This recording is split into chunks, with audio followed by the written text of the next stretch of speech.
Well, good morning, good afternoon, good evening, wherever you may be. Craig, Hiking Pipes. Apologize for the lighting here, but sitting on the front porch and I have an easternly exposure and the sun is coming up. It's early on a Tuesday morning. Smoking my Asikian number 113 with some Orlick Golden Slice. And this was my first Asikian that sent me down the proverbial Asikian rabbit hole. And what a deep rabbit hole it can be. Makes some wonderful pipes.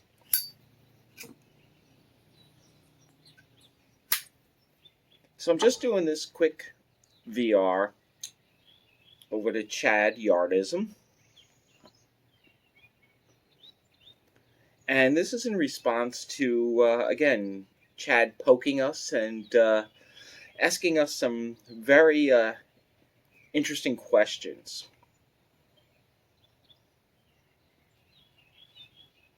The question that Chad asked us this week was, if we could have a conversation uninterrupted for 3 hours with any three people living, who would that be? And what would we talk about? This one was hard, for me at least. I really had to think. And, you start thinking about people, and in the current events of the world, the top people that keep popping into your head are, mostly political figures.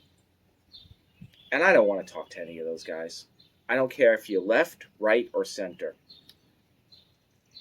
I figure talking to any one of those political figures, leaders, as we call them, would not yield anything of value, as I feel that regardless if you're left, right, or center, every political figure in a conversation are on their own agenda, and you'll get some sort of skewed answer to their own agenda, not necessarily anything of intrinsic value to me.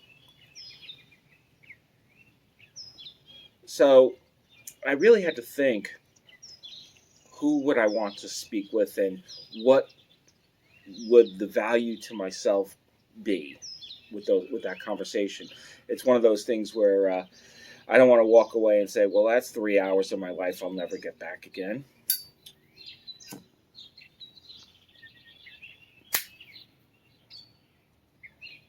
Sort of when you watch a bad movie, you walk out and that's the reaction you get, is like, oh, there's 2 hours of my life I'll never get back again. So I kind of had to re-gauge my thinking, and it was very difficult to do that because, again, when you start trying to think of people, you keep going into, most people that are now most prevalent in our media, whether it's social, news, wherever. But I started to think, what are the people, again, that would bring the value to me? And one of the things that my wife and I do every year is we put out charitable contributions. And we donate to two organizations annually. One is the St. Jude's Children's Hospital, and the other is the ASPCA. So that got me thinking that although we donate to these organizations, what really kind of goes on in the trenches of those organizations? I mean, we get feedback from their marketing, publications and advertisements as to what goes on. I apologize for a dog barking in the background. That's down the block. But it would be really nice, and I don't have specific names, but here's who I would like to talk to. I would like to talk to an animal caregiver at the ASPCA, somebody who is working in the trenches day after day after day. Not an administrator, not any of those type of people, but the people who are actually doing the work. And I would really like to understand how my contributions are impacting what their daily lives are and dealing with the animals that they're dealing with.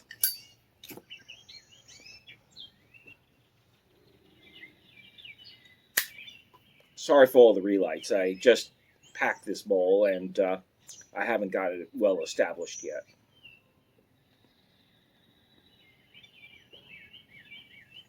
Yeah, I think it's going now. So the same would hold true for St. Jude Children's Hospital. I don't want to talk to an administrator.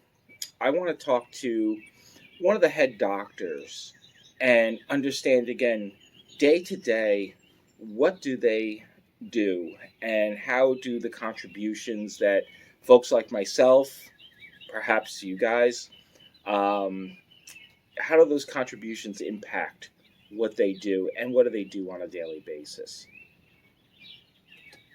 I'm sure there'll be some sad stories and some not so sad stories. And so again, I'd like to speak with those two individuals. The third person I would include in this conversation would be Sean Penn. Now, we know Sean Penn is a very polarizing figure, and regardless of the politics, again, whether you're right-leaning, left-leaning, center, no matter, the one thing I don't think can be denied is that Sean Penn puts himself into very volatile world situations. He's an activist, and he has gone to Haiti, he has gone to Ukraine at the very onset of the conflict, but he really puts himself into the situation to publicize the real world of what's going on in those areas as they go on. Again, disregarding the politics and his polarizing way sometimes. I would really like to hear from him as to how he views the real world. I know he tries to bring it through in documentaries and interviews and things of that nature, but to be able to speak with him about it and get a more introspective understanding of what's going on in some very volatile areas of the world, I think that would be worth having a conversation with. Perhaps there are other people that you can speak with on this, but that's the one that kind of came into my mind, at least. So, Chad, hard question, good question, but those are my answers. Sean Penn, a leading doctor in St. Jude's Children's Hospital, and a in the trenches worker at the ASPCA. All people that I think, again, would give me, at least from my perspective, a interesting understanding of how how we can and how we do through contributions help the world try to be a better place. So, with that, please be well, be safe, be good to one another, and Chad, I will look forward to your next question. Thanks again. We'll talk to you soon. Bye bye.